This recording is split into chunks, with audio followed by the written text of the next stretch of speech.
You sure? Of course. Good morning, Minister. How are you? Good morning, I'm well. Trinidad and Tobago, I have in studio with me, I can say this, my sister. I can say this. You know, the formalities and all the. This is my sister, the Honorable. Why are you laughing? Why are you laughing? No, well, people may not know the history, you see. You have history. We have, you know me when I was slim. That's how long you know me. You knew me when I was slim and trim. And you knew me before I had children. Yeah, yeah. That's as far as you want to go with it? Or you want me to tell them, give them a little more history of how we... That's it, that's it. No, we can tell them how you used to... Oh, I know, you used to sing. And you know, you're singing for a beautiful voice. You know, you and our friend who passed away, Roxanne. Yeah, Roxanne who passed. Kian. My sister Nicole, yeah. Carlene. Why you want to do a little reunion? Well, we'll have to put that into the calendar. The calendar, yes. So Trinidad and Tobago, if you don't know and you're listening to the lovely voice in the background, or not in the background, who with me today, I have the Minister of Education, the Honorable NYAN GADSBY DOLLY. Pleasure to be here. It's an honor to have you here with me. This is long overdue. But you are here and there are so much things to talk about. There are a lot of things I want to talk to you about, you know. But I want to make sure that you're comfortable. You're comfortable? Comfortable enough. Just checking my time. Oh, cool. What time you have to leave? Well, about 12. No, you're staying with me until a little after 12. I'm a little after 12 Plenty now. things to do today. I know. School opening. Plenty things to do today. So come, let's go. Seeing that you're starting your school opening, how is that? Well, people are wondering, are we ready for Monday? School is opening on Monday. Are we ready? You know, the amazing thing is we've had schools in this country for so many years and it's still always an issue. But I think the sentiment really comes from the fact that we always have so much repair to do on schools. Yeah. And as I always emphasize, school repair is not a vacation thing. School repair happens all through the school year.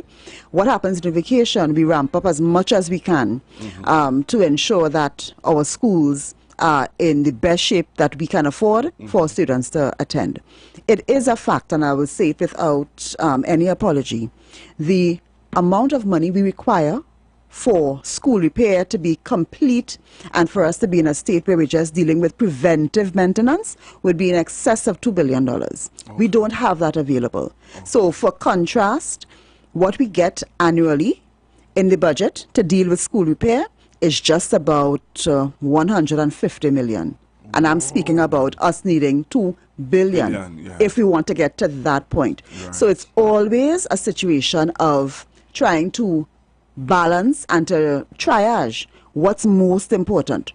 So it is not that we don't see there are things needed in schools. Certainly, we'd love to repaint all our schools, fix all of our school signage. Those are things that are critical and add to the morale of the students who are attending the schools. But when you have to juxtapose that with fixing a sewer system or an electrical system, we have over 50 schools that are close to 100 years old, some over 100 years old.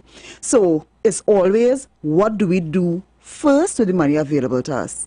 And so it's generally, some things take priority. Sewer, electrical systems, plumbing, because you must have water. Yes. So these are the things that take priority, and we have so much of that it's a little more difficult to deal with some of the other things that are important, but the school can go on without it. So I'll be the first to acknowledge that there are critical repairs that need to be done, and there are some things that we can do immediately, some things we have to do the most important parts of it and continue it while school goes on. So for example, we have a real-time chat that deals with school repair.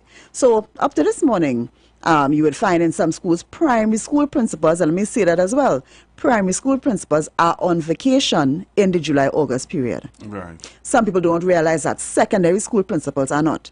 So primary school principals, many of them would go back out to school today. Okay. Some of them for the first time for the vacation period. Some of them, of course, would have been in the school, depending on what their plans were. And so at this time, you would get coming into the ministry a lot of reports.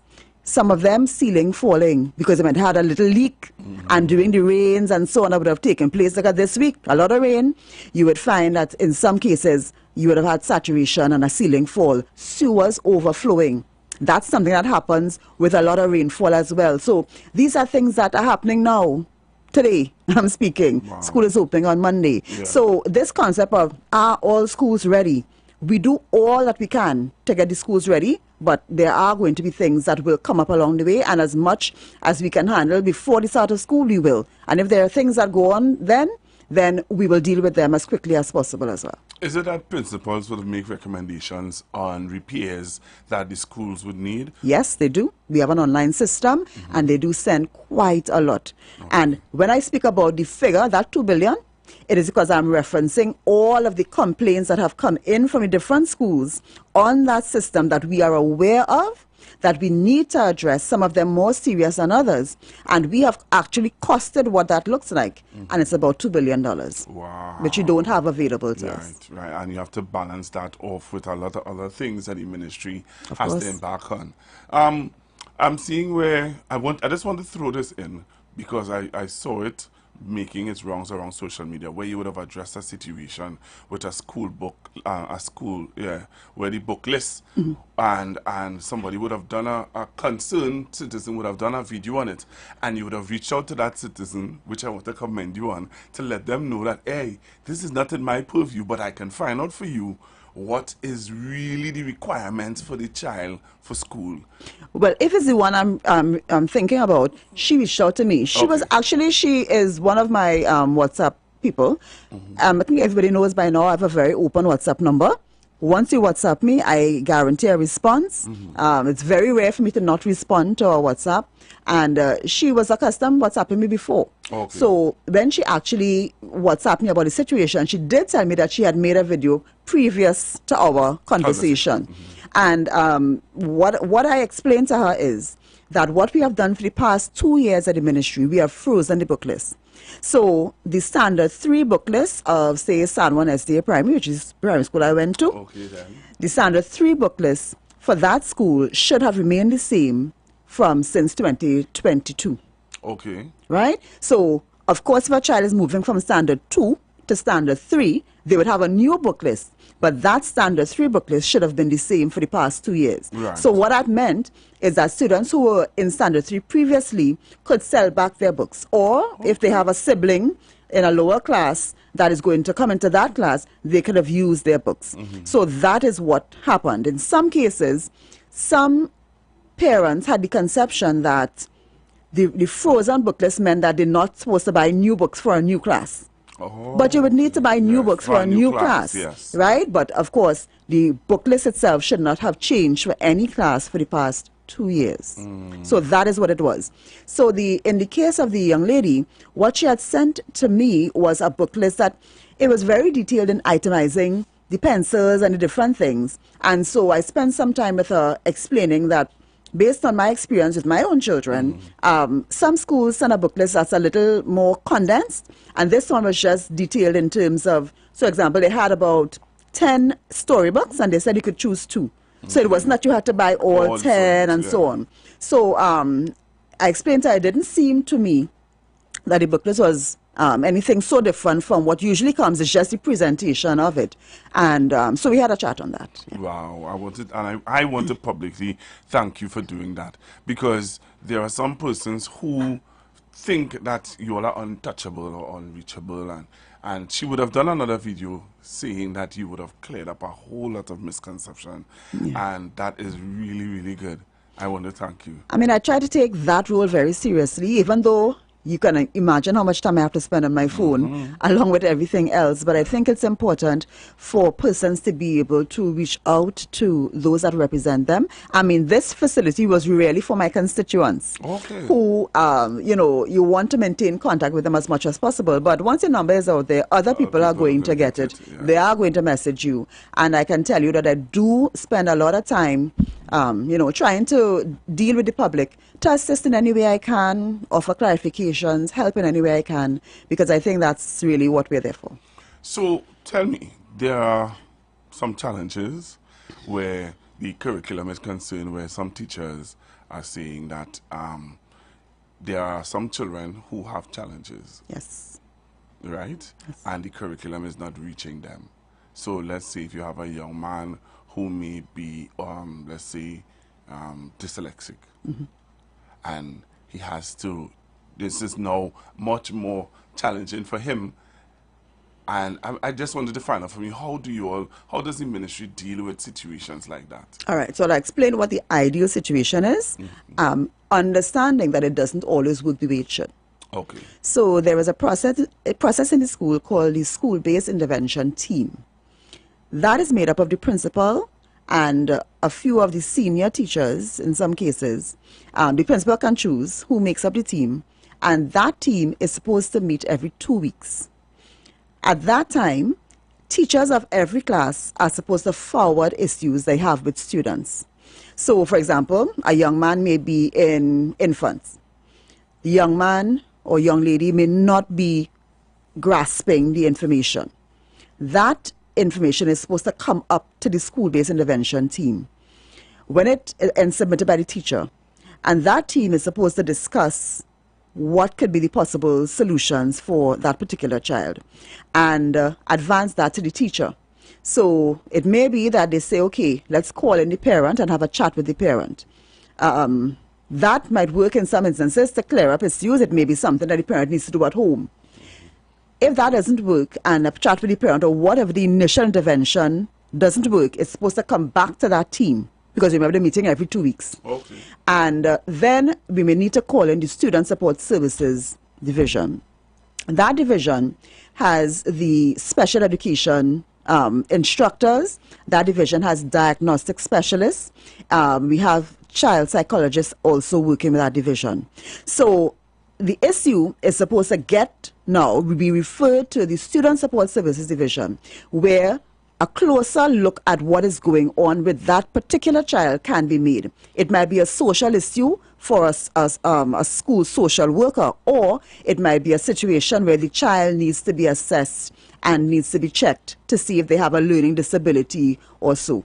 That is the role of Student Support Services. So they are now supposed to get involved if the problem could not be solved at the school level. And they now are supposed to do the assessment of the child and start to work with the child to understand how they can best reach this child. There are also cases where some students may require a student aid. Yeah. We have over 400 student aides now working throughout Trinidad. And that is, again, another step to help the individual child. So the problem is supposed to be brought forward by the teacher. It could also be brought forward by the parent based on the child's performance or behavior. And then it is dealt with at the school level. If it can't be dealt with there, then the school social workers or the diagnostic specialists or the behavioral specialists, they come in there. That is the ideal way it is supposed to work. Of course, there are instances where it works for some children, it does not, because you may not get a referral from a teacher or a parent. You may also have a backlog in some cases depending on the district and the number of students referred. Right. So there are different stages along the way where sometimes it does not work as it should. Right. And so what we are doing now at the ministry is, one, trying to beef up the number of support persons available. Student Support Services Division has almost 800 staff members in it. That is bigger than some ministries. So the management of the unit is very important. We have a very experienced manager at the unit now. She's been there for, I think, just over 2 years. Okay. And so she is working now to put in place the systems to monitor that things are happening as they should. With such a big unit and the fact that you're dealing with the whole island, things can slip. And therefore systems have to be put in place to ensure that persons are doing what is required. Both the teachers and the staff of the SSSD directly, as well as the information going to parents, so parents can understand this is what is supposed to happen. And if it's not happening, how you demand that it does happen, because we want to serve our children in the best way. And we understand that That's not always not a perfect world, yeah. right? So I've explained the general system that should happen, and a lot of parents message me, and I encourage them, go and speak to your principal. If there's an issue with your child and you feel the child is not doing as well as they should, even up to this week someone messaged me, your first step is to speak to the teacher and ask the teacher to be referred to student support services. If that is not happening, go to the principal. But the child must get referred to student support services to get the kind of help that they should. The intervention must be made. Beautiful. And seeing that you're talking about intervention and help, I see that you have put together a package for parents who genuinely need help. So this is the grant I'm going into now. And I want to find out from you how has that that whole Process. went through. Okay. Because you hear all sort of talks. People saying, what about parents who do have internet, who genuinely need the help? And I would have heard you made mention. I know I just follow you a little bit, and I heard you said that you would have reached out to counselors to assist persons who don't have access to internet and stuff like that. You would have spoken to principals and teachers, people in the community, you know, and I just want to put a plug in for my mom here, because my mom would have took your advice and helped certain parents in the community to be able to fill out the form and get the grant. So I heard putting in a blog again for another radio announcer saying he was boasting about you, saying that you were able to give $9 million. Is it that is the amount? Well, it's more than that now. It's more than that now. So the book grant, of course, was a fiscal measure announced by Minister of Finance in the last budget. Right.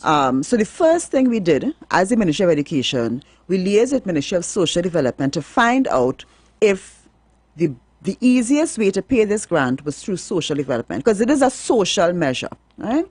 However, they weren't set up. When you looked at both ministries and the ability to pay the grant as quickly as possible, it was clear that the better route was to go through the Ministry of Education at this time. Right. Because, for example, what we were trying to find out is, could we take the persons who are on the food card or getting public assistance, determine whether they have children, and just pay the grant to them, see that they're already in the social system, right? And they would have been means tested and all of that would have been done. But based on the way they collect information at this time, it wouldn't have been as simple as we thought it would have been. So we determined that, okay, between us, the Ministry of Education was the one that is best poised to move forward with it.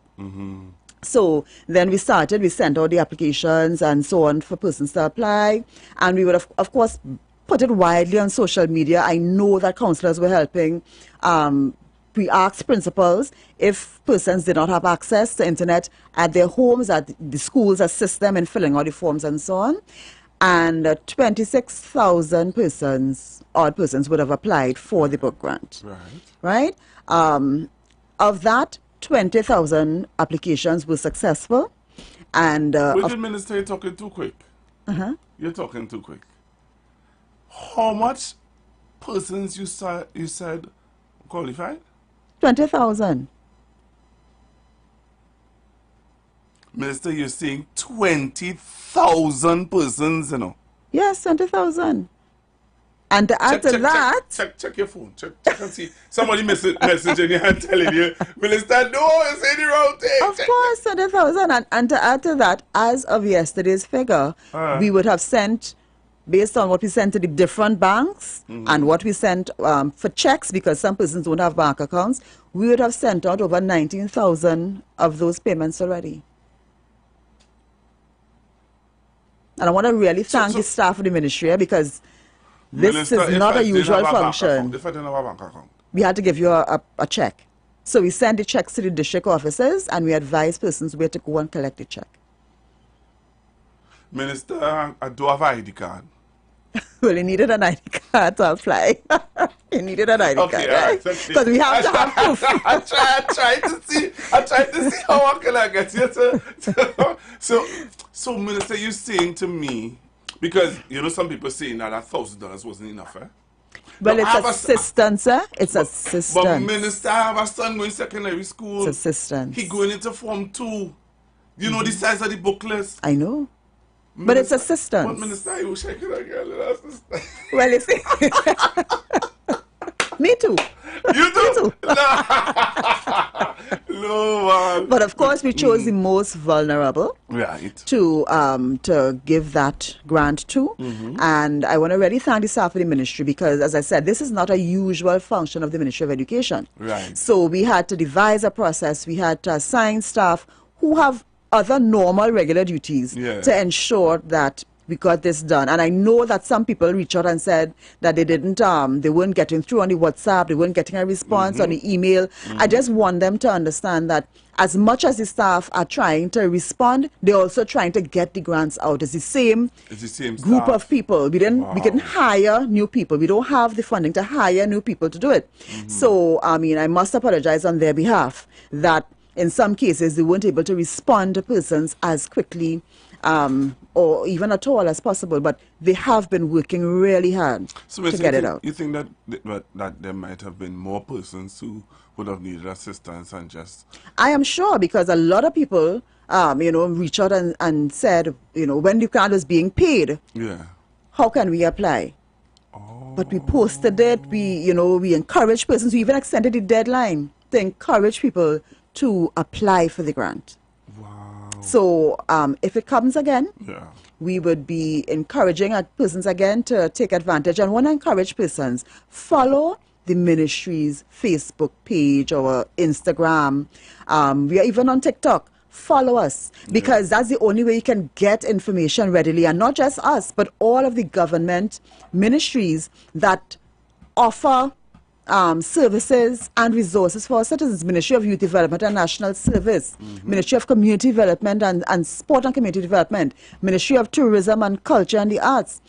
We need our people, especially our young people, our parents, to follow our pages, because I can tell you, we don't have the funding available to advertise in the newspaper. And even if we did, a lot of the same people I'm speaking about would not see it because they don't really buy the physical paper.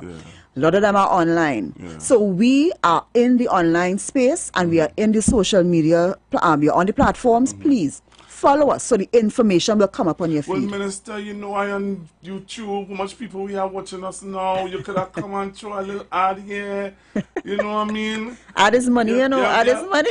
Minister, come on, man, you could have do a little thing by us, but other than that, But I'm seeing where the ministry did a little drive here with glasses and things. Yes. So we're doing quite a lot. What we seeing there? What's this So, about? the ministry has an Adopt a School program. Right. The Adopt a School program is where we invite corporate Trinidad and Tobago, civil society, even individuals, to pour into the lives of our young people in our schools. So we are saying we have an assigned person with an assigned phone number and email. So corporate Trinidad and Tobago, if you're interested in helping a school, and we hope you are interested because education is good business, come to us and come with your projects, or we have collected information from the schools in terms of what they need. So we can also direct you in terms of what you can do. So one of the things that we wanted to focus on was the vision screening in our schools of focus. I say this all the time and I'll say it again. We have 106 schools of focus. These schools are in a program where we are applying more and more resources to them because they need the resources to increase school performance and student performance. We want these schools to do better. So in these schools, we have a project. We approach the TTMF and we approach Unicoma, and we have a project that's ongoing where they're doing vision screening in 40 of our schools of focus, our primary schools, and they are supplying the eyeglasses. So Unicoma is doing the screening and the testing, and TTMA has stepped in to supply the funding for the glasses. So we have completed 38 screening in 38 of our schools of the 40, and we have been supplying the glasses for the students. No, man. Well, you have to get a little something here, something here for you. I'm going to give you something here. I have something here for you for that, man. What? But Minister, that is not talked about. You ain't much talk about that. Nah, man, Minister, take this, take this, take this, take this.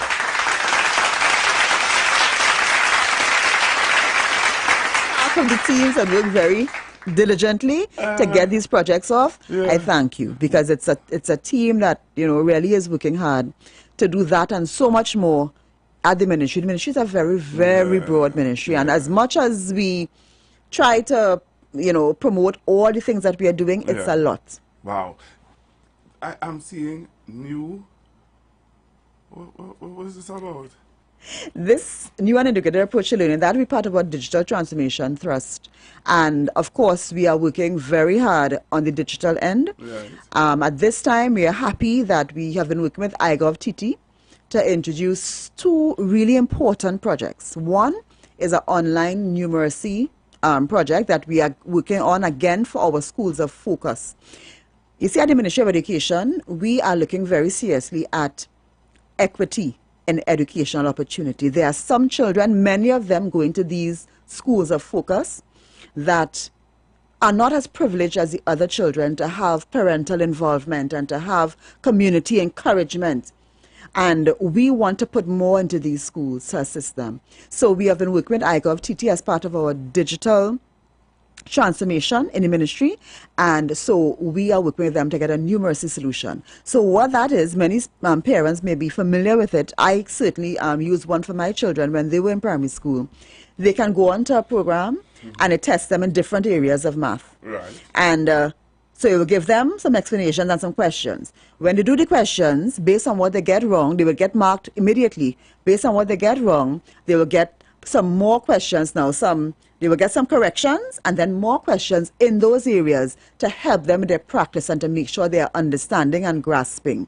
Of course, anything on a computer is anything digital, children gravitate to. Yeah. So we are working on that, and we are hoping that in this school year, we're expecting, because the award has already been done, our children in schools of focus will have access to that as an added resource to help them gain the critical numeracy skills that they must have to be successful. And this is secondary school and primary school? Secondary and primary school. I saw where we would have done pretty well in the Caribbean, where CXC... We did better than the Caribbean, as we are expected to. Right. We are the Caribbean nation that invests the most in education, and that's something throughout, no matter which government is in power, we invest a lot in education in Trinidad and Tobago. So it's expected that we will do better than the averages of the region.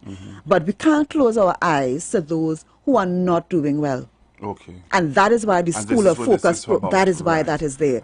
Because they are undergoing a remedial education program. So, for example, we trained all of the Standard 5 and Form 1 and 2 math and English teachers in remedial math, remedial English, and remedial writing, so that they can understand how to teach and to reach the students who have the difficulties that they have. Some of them is just a lack of foundation. Because you would know, you're a parent. I am sure someone in your household spends time with your child. Of course. Sitting down, working through things, making sure homework is done and so on. There are many children who don't have that. And therefore, in the school, we have to give more. We have to provide more resources. We have to help. So in those schools, we have had an after-school program where they have free lessons on after school on an evening in the primary schools, 80 primary schools, to allow those children the opportunity to spend more time with their schoolwork. Those are the schools that we offer the vacation revision program in. Again, using the vacation period as a time for them to catch up in some of these critical skills. And the ones we are focusing on is math, English, and writing. Those are the fundamentals. So those children need more. And when you speak about equity in educational opportunity, we have to give them more. And so that's what this remedial education program is about in these schools of focus. That's why we are looking at the vision screening for them. We are looking at what happens after school for them. We are looking at what happens in the vacation. Some parents could pay for children to go to camps. These children need these opportunities. That's why the vacation vision camp is there. So it's about really infusing these schools with what is required. That's why we train the teachers. We put learning support assistants in these schools as well. That's a resource to the principals. It's to help with supervision even, if a teacher is not there. You know, so that we are trying to infuse these schools with resources that are required to give these children an even chance of success. You know, I have two questions for you that I really want you to answer. I see the time has come to now on me, but I really want you to delve into these two questions. One, what is the ministry's, do you all have any policy in place for autistic children? That's one. And two, if I sit here and don't ask this question, my nephew will be very upset with me. My nephew is a on-the-job Training. teacher. And he is going to do his degree, but he thinks that there's somewhat the ministry or there need to be a mesh where, like, because he has already doing the job, he should be able to go to school and do the job at the same time.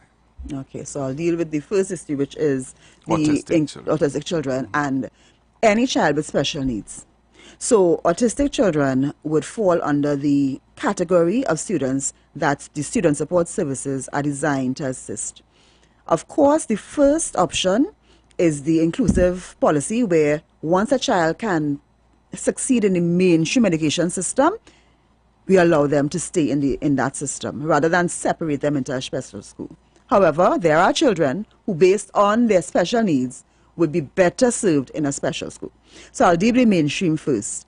In the mainstream education system, some children, especially some autistic children, require an aid, a student aid, because it is a way for them to be able to integrate better within the school community and to be able to succeed in their classroom. We have over 400 aides that are present in the school system. A lot of them, over 300 of them, come from the OJT system. So we use those to augment what we have at the ministry. So those are present with the students in all of the classes, and they assist in that way. Do we need more? Is there a demand for more? Yes, there is. And so we are working with OJT to supply more of them within the school system. Outside of that, there are public special schools, government special schools. The demand, of course, for them is high. And so we have about 10 or 12 of them, I believe. And so our students can go to those special schools. Outside of that, the government pays for students to go to private special schools. So there are a number of private special schools, and we have students that the government pays the tuition for in these special schools. So I want to say to our parents who may have children with special needs, there are options available for the education of your children. And if you are not sure about how to go about it, please visit the education district offices. There are school supervisors stationed there, and the same information I'm giving here, they are supposed to give that to you and to assist you to get the child into an educational institution where their needs can be met. Right? So I'm saying that, and I'm saying that I know that there are some parents who don't have a good experience, and that is regretted, but the systems are in place. So please, avail yourselves of them. And if there are any issues, my number is 6816926. You can send me a WhatsApp. 6816926. You can send me a WhatsApp. And if there's anything I can do to unclog a system, however, the systems are in place, and there are persons whose job it is to assist you. Beautiful. Right? So that's the autistic children part of it. With regards to the teaching service, let me spend a little time explaining how it works. The Teaching Service Commission has the remit for the recruitment of teachers, hiring of teachers, disciplinary action for teachers, and so all of that is under transfer of teachers, is under the Teaching Service Commission. The system as it exists now is that when we require teachers for either primary school or secondary school, an advertisement will go out. Okay. People are, citizens are encouraged to apply in response to the advertisement. All of the processing will take place and the assessment will take place, and then the Teaching Service Commission has the final responsibility with regards to who is hired and so on. Of course, if we have persons that are already qualified, then persons who are not qualified will be at the much lower end of the scale in terms of being hired. Right. So that is why you will not find a teacher in a school being hired at this time who, for example, doesn't have a degree. because we have so many persons applying, more than can be absorbed into the system of persons who are qualified. So to answer your nephew, have to go. You have to apply, and there are those who are already qualified in front of you. And of course, they will get the preference. Minister, I want to thank you very much. I would have wanted to find out about the Venezuelans, but the time is on me. But, well, I could probably do. So what we have, you can take a little question about the Venezuelan, but let's deal with that. The process for registration of the migrant students is ongoing. We took a break during this time here because the primary school principals were on vacation, so it starts back in the first week of September. We have over 100 applicants, and quite a few of them, based on the eligibility requirements, have been successful, but they're in different stages of processing. So we have 23 who have already received their exemption and are able to attend schools have been assigned. We have about 40 in the pipeline that should be able to get out there by the first week of school, and we are dealing with the others as they come in. Thank you very much, Minister, for being with me today. I hope this is not going to be the last visit, because you have to come back to take calls. Yes, I would have liked to take a couple of calls. Yeah. Please and thanks. I could say 15 minutes, 15 after, minutes the after the news. Thank you very much. Okay. Trinidad and Tobago, so we're back with you, and I'm here with the Minister of Education. And we're going to take some calls, because we know that some of you have questions that you would like to ask, or you would like to commend the Minister on the hard work that she has been doing for the past 4 years, going into 5 years. Yeah, into my 5th year now. Wow. I know when you came in, I asked you, between the Ministry of Culture and the Ministry of Education, which one you enjoyed? And you said to me, this one, you enjoyed this one, but it's hard work. Yeah, I enjoy both. They're two very different ministries in terms of what is required. This one, both front-facing ministries, both dealing with people. I think that's the underlying theme between the both of them.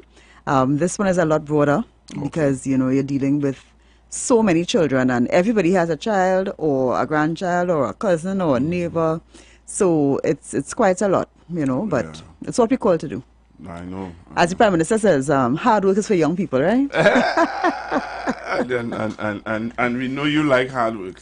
Oh, well. Yeah. From back in the day. I have a strong sense of duty, and I think that if you're called to do something, you do it to the best of your ability with God's help. I know that.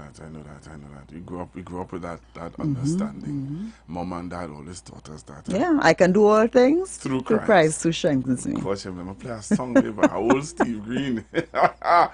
Oh man, you know who said to tell you hello? Who? Auntie Pat. Auntie Pat. Which one? I have so many Pats. Oh Lord, I ain't going there with you, You know what I'm talking about. I'm just not going there with you. But we have a foreign caller from New York. Okay. Calling in. All right. Hello, good afternoon, caller. Hello. Good afternoon. Hi, good afternoon, sir. Good afternoon. Yeah, quick question. My daughter-in-law had applied. Hello? Go ahead, caller. We're hearing you. Yeah, thanks very much. Yeah, my daughter-in-law had applied for the grant, the grant to buy books and stuff like that. And up to now, she hasn't received any information about the grant. So I was trying to inquire, where could she go to find out, or where could she call to find out what is the possibility? Because school is open next week, and up to now, she have not gotten the grant. I don't know if she's entitled or what, but so I just calling to find out whether there's a number. What we'll ask is for the Communications Division to put up on our Facebook by this afternoon the email again and the number. It was there, but I'll ask them to refresh and put it up so that persons who have inquiries can use that, avail themselves of the email and the WhatsApp number to get some information. But just a reminder that there were more persons applying than were given the grant, so there are going to be some persons who would have applied and were not successful for various reasons. So let me get that correct. It would be on the Ministry of Education Facebook website. Facebook page, yes. Caller? Thank you very much. Caller, you hear me? Caller, you hear me? Hello? Yes, I am hearing. All right, what you could do is if you could WhatsApp your daughter number to our WhatsApp line 4665391. You heard me? Hello? Right, just WhatsApp your daughter's number to that line. My daughter-in-law. Yeah, your daughter-in-law number. All right? Thank you very much. You're most welcome, sir. I'll send a number to your WhatsApp line. Yes. Your WhatsApp number. Yeah. All right. Thanks very much. Okay then. Thank you for calling from New York. Yeah, bye-bye. Bye-bye. Hello, good afternoon. Good afternoon, Pastor Google. Hi, good afternoon, ma'am. Yes, good afternoon, Minister. Good afternoon. Yes, so I must say, I think the government is doing an excellent job. And government, I need all of you as Minister of Education. All the parents and the have to ensure that the children focus on their studies. The only thing they have the only All right, I don't know why you're not coming through too clear. I don't know why. You're not hearing. You're not coming through too clearly. I don't know why. What's happening there? Try and call us back and see if yeah, try and call us back. Call us. Sorry about that. All right. So remember the numbers to call: 342-0081, 466-5391, 771-1791. You guys ain't watching the board. I'm doing this too long, Minister. Hello, good afternoon. Yeah, you can tell now. No, you're still coming through a little bit. I'm getting a feedback from you. It's on your side. No, you're breaking up as though your connection is terrible. Well, maybe where I am then.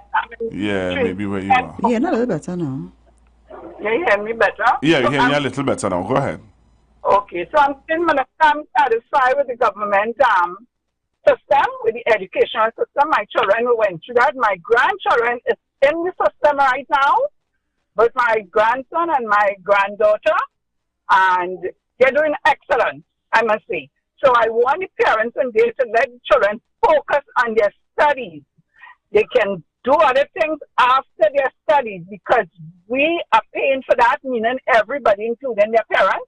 And if they cannot take it up now when they get married or they're going to work, they wouldn't be able to do it. There's a lot of stress, and they, like you say, they're going to blame somebody, but you have to focus children on your schoolwork. It doesn't mean that my children don't like other things, or my grandchildren, yes, they like other things, but the books are important. And Minister, what I don't understand is why, well, my children never did extra lessons, let me put it that way.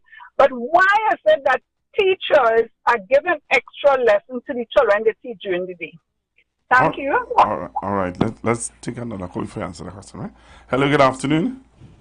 Blessed be to you, Mr. Pastor Google and the Minister of Education. How are you to you all today? Hi, good afternoon. We're good. Wonderful. This is a question I want to ask for quite a while.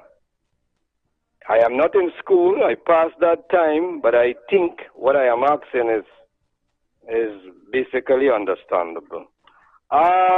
There's a school, so long, maybe before 2015, who knows?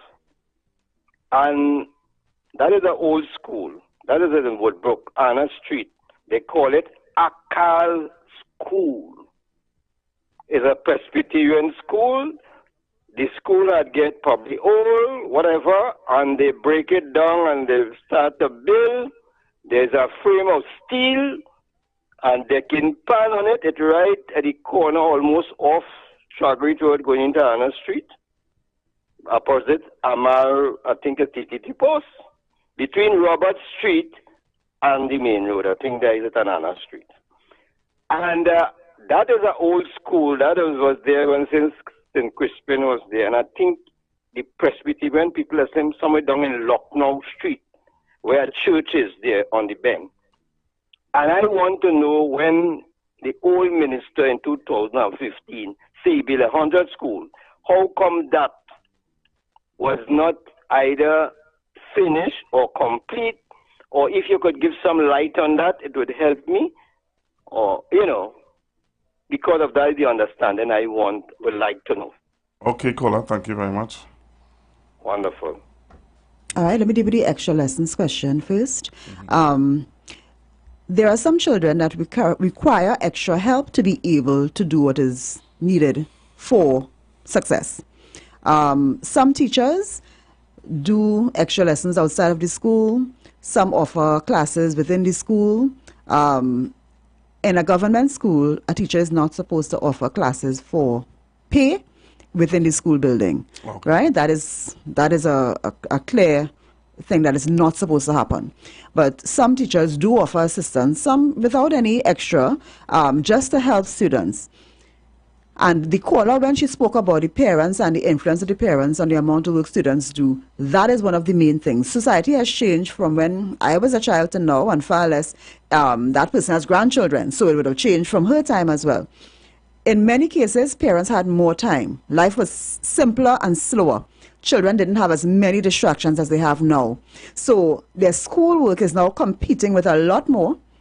And parents are also very busy. So sometimes what parents were able to do, they are not able to do now. And the focus students were able to place on their schoolwork, in some cases now, that's competing with everything else. So there are, different circumstances which require some children, not all, to be involved in extra lessons.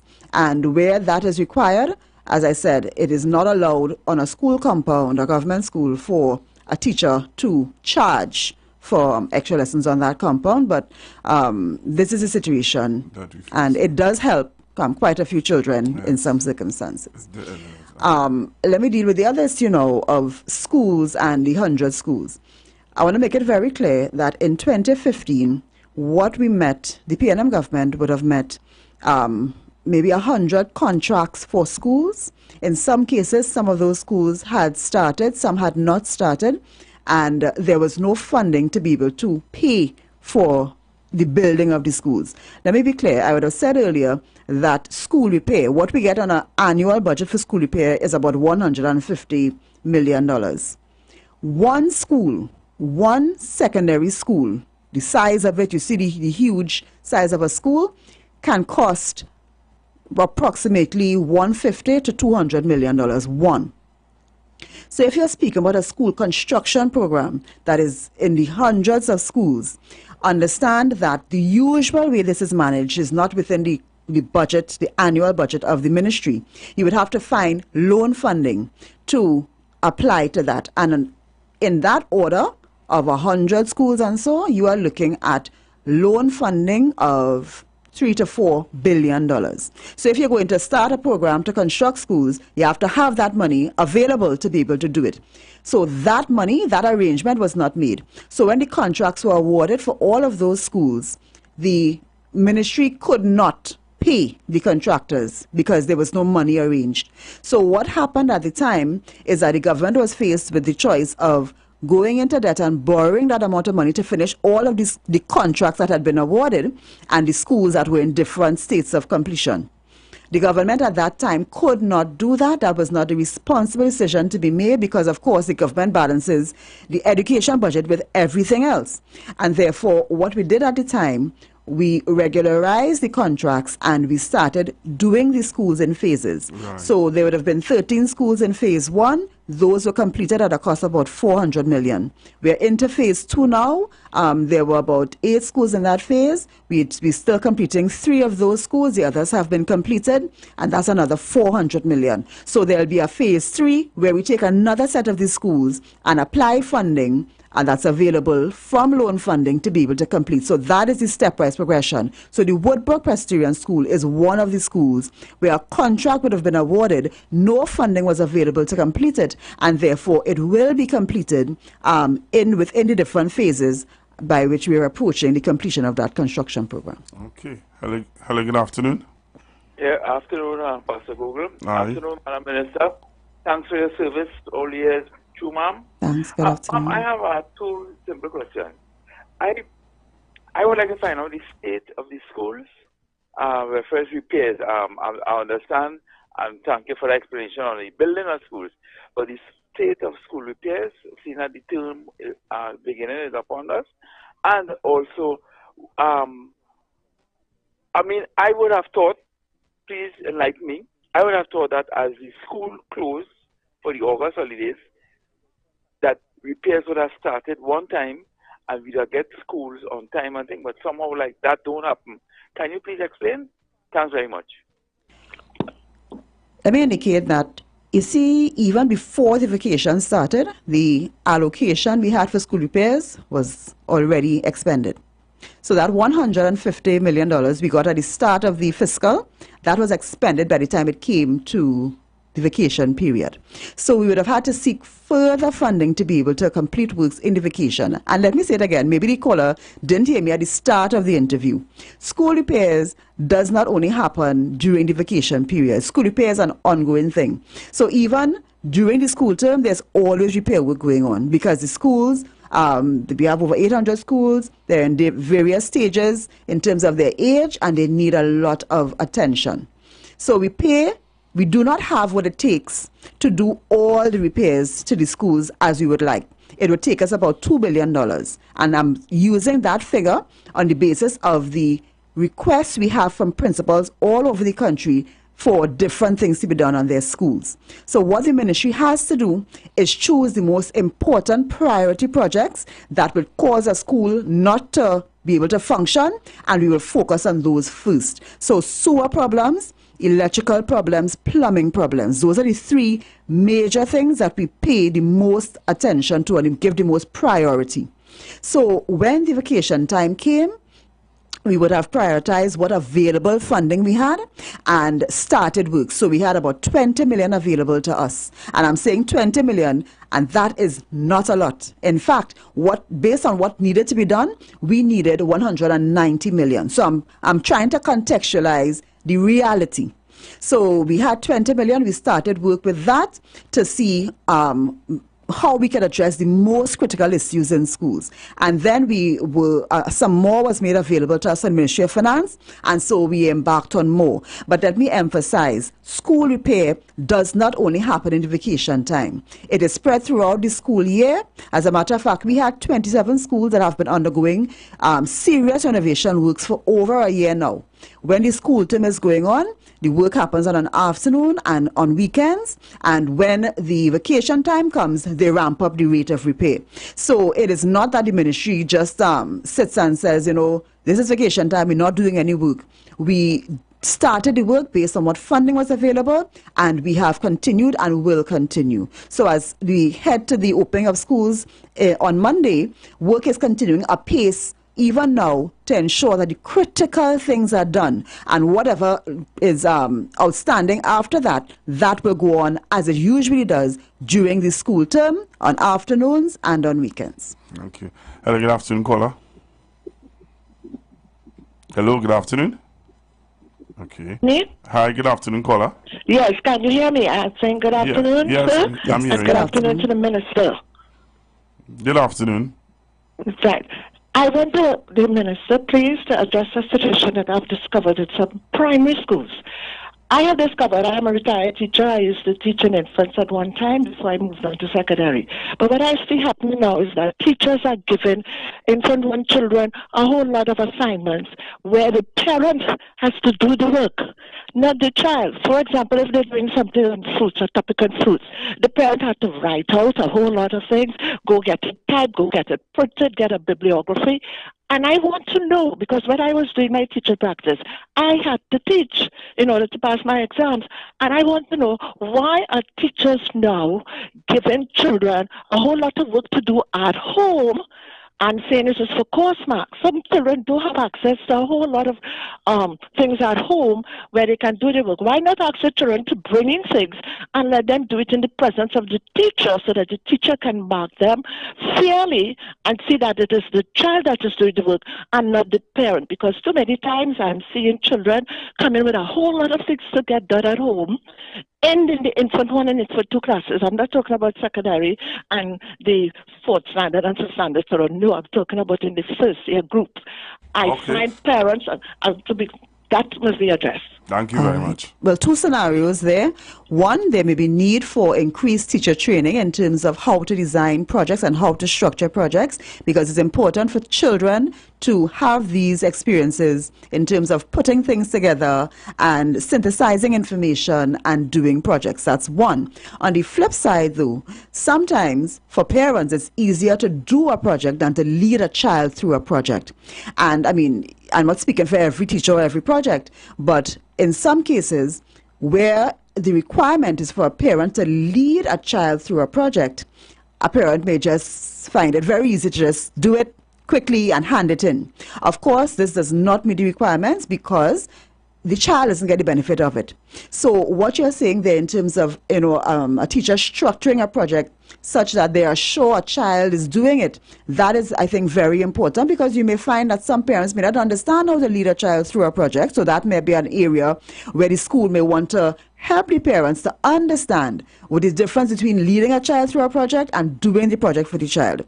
And the other thing may be that the ministry can look into training of the teachers in terms of project creation and design, so that the teachers create projects that must be done by the students, and the students will get the benefit of it, and they structure it in such a way that they are sure that it is the child who is really doing the project and not the parent.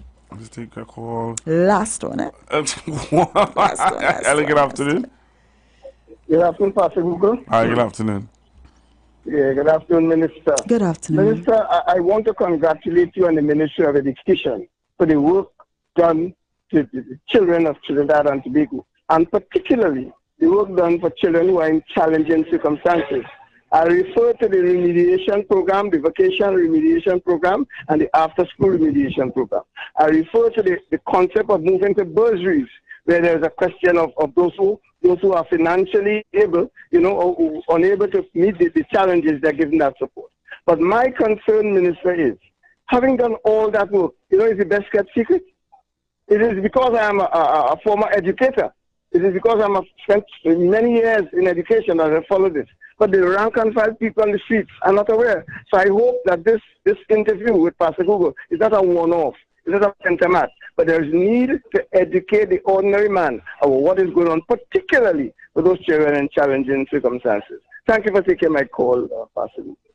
Thank you. Well, what I can say is, I will do my best to be a little more available, even though I think I am quite available. I really do interact a lot with the press and so on. But the fact is that the Ministry of Education is a very broad ministry. There's a lot going on. So sometimes you're speaking about one thing, but there are a million other things happening at the same time. So I take the advice and I'll do my best. It's just that there is so much to literally be done that it takes a lot to also do the other part. But advice well noted and taken, and I will do my best to be to speak a little more about all that's happening at the Ministry of Education. So what I think we would try to do next time, advisor, what we would try to do is for you to come with some more of the achievements of the ministry, because you give a lot of information today. I know that a lot of the listeners are going to listen back on YouTube, because you have over 900 something people listening right now, and it's growing. But what we will try to do is, next time I have you, for you to come with a lot of your projects that you were able to accomplish, because as the caller rightfully said, I didn't even know that what he just shared there.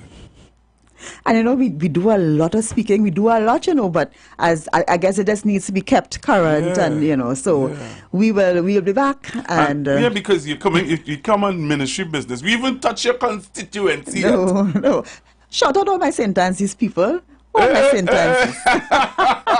And the people on Laventry Rule, always locked onto the street 919 FM, the dial don't move, the dial don't move. So, Minister, I want to thank you. I know that you have a busy schedule. I see that I call her hole in here, I don't know. We call her caller, I'm begging for you, but you have to be really quick. All right? Hello, good afternoon. Hi, good afternoon. Afternoon. See you and the minister. Good afternoon, good afternoon. Question, right, concerning the book grant. I am a single parent and I was successful. I get an email on the 8th of July stating that I was successful. And since that, I haven't received no kind of information, so I was calling to find out more about it. We're going to put the information again to WhatsApp and to email on the website. That's going to go up this afternoon. Please look out, sorry, on our Facebook page. Please look out for it and send a query. I did apologize before on behalf of those who are administering the grant, because they are really flat out trying to ensure that they complete the last set. We have sent out over 19,000 of the 20,000 approved grants, and so they may not have been responsive as you would like. So we are going to make a special plea to them at this point to take the queries and take the WhatsApp so that persons can get feedback. But if you haven't gotten yet, as I said, we have 20,000 persons. We are at the tail end now of just doing the last sets, and depending on, I'm not sure if you had a bank account, but we also have checks at the district offices that have not been collected yet. And persons, sometimes you're trying to call persons, you're not getting through to them. That's a real problem. So please, I'm not sure which category you fall into, but please, the information will be on the Facebook page this afternoon. Check for it and avail yourself of it. And I am going to speak to those who are in charge of manning it to ensure that they are responding to persons so they can be directed, because we have checks at the offices waiting for collection and persons are not collecting at this time. So we will do that to ensure. See, it's a good thing I take this caller. Caller, is it okay if I take your number? Yes, no problem. All right. Okay. See, it's a good thing I beg for you. Right. Thanks for listening. Yes, thank you so much. You're most welcome. So, Okay, Minister, you will have a... same to you. So, Minister, you see a good thing I beg for the caller. Yes. Good thing. All right. I want to thank you again for coming on the Street 99 FM. And the doors are open. You know that the door open. I know. You I know have to that lift the my doors head up open. from the work and come back again, right? Yeah. So I promise that I will come back again, and it would not be too long again. Before the end of the year, I'll be back. Right? Thank you very much. And we will chat again, maybe around budget time, after budget, around there.